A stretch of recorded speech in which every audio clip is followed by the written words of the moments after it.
Today we're going to be talking about calendly and how to play it. Now this isn't going to be a very long video. I'm just going to walk you through why you should play it, how to play it, and a very simple phrase on how you can practice it. Okay, so maybe the video is not going to be that short, but I'll do my best to get right to the point. Now, before I do any of that, there's a few links in the description you should check out. One's to a Discord community. We hang out, we practice. The other is a school community. It's a very organized way of learning. All lessons on bowls are there. And it's also a great place for those that are looking for paying for lessons to go to as well. Now, to get to the point. So we're going to talk about calendly. And what I've noticed is just a lot of people in these communities. There's about 600 people in both communities that I've, seen interacted with. They all play calendly fine, but a lot of them either they haven't learned how to start this way or they're just very weak at it. And I'll kind of explain why you may be weak at calendly. It's because when you start playing tabla, you'll learn something like maybe ta ta tere kite. So this part of your hand is getting developed, and then a few compositions later, you'll get the rela that starts here with this tere tere. So this part of your hand is developed, but this part is kind of weak. And when people are weak at something, they don't really like to, start over at something new.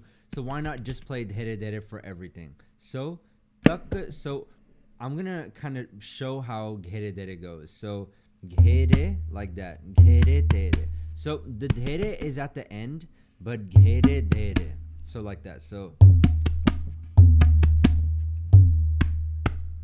that's how you play it. And I'm gonna now go through a phrase that I almost started saying before, but it's very, very basic, and it'll help with starting with the index finger. Now, this isn't anything rare.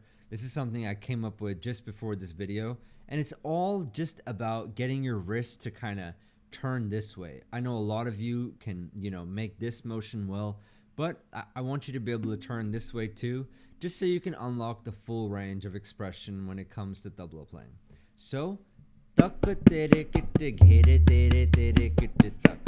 now I have it written as ghere dhere dhere, but there's only baya in the ghere dhere dhere.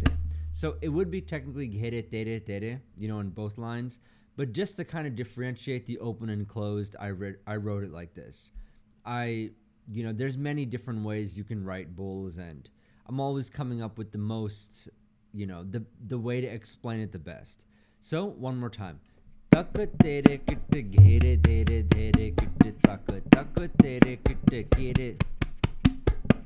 So cut, so kere tere tere. So like that. And the first line is ghere dhere dhere.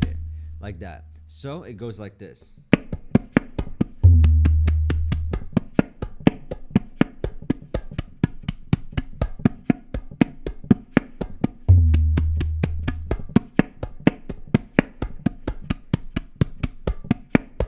A bit faster.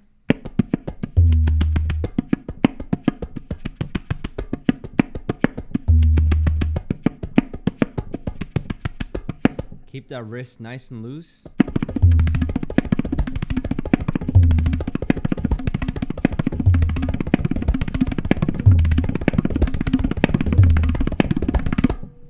So it's so much fun to just rip through that.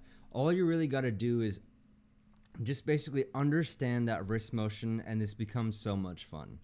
So I'm going to leave you with one last message, which is just because you're not used to, playing a certain bowl doesn't mean you shouldn't practice it. I know a lot of you, you go in order to whatever lesson plan you may be following, but ghere is very important. And if you listen to almost any solo that Ustad Zakir Hussain plays, there's always going to be some amazing ghere rela that he plays, and really fast as well. So definitely work on this and practice this. And in the next video, after you've developed this, there'll be a phrase that I give you for both here and ghere together. But that only works if you already have a hang of ghere. Thank you.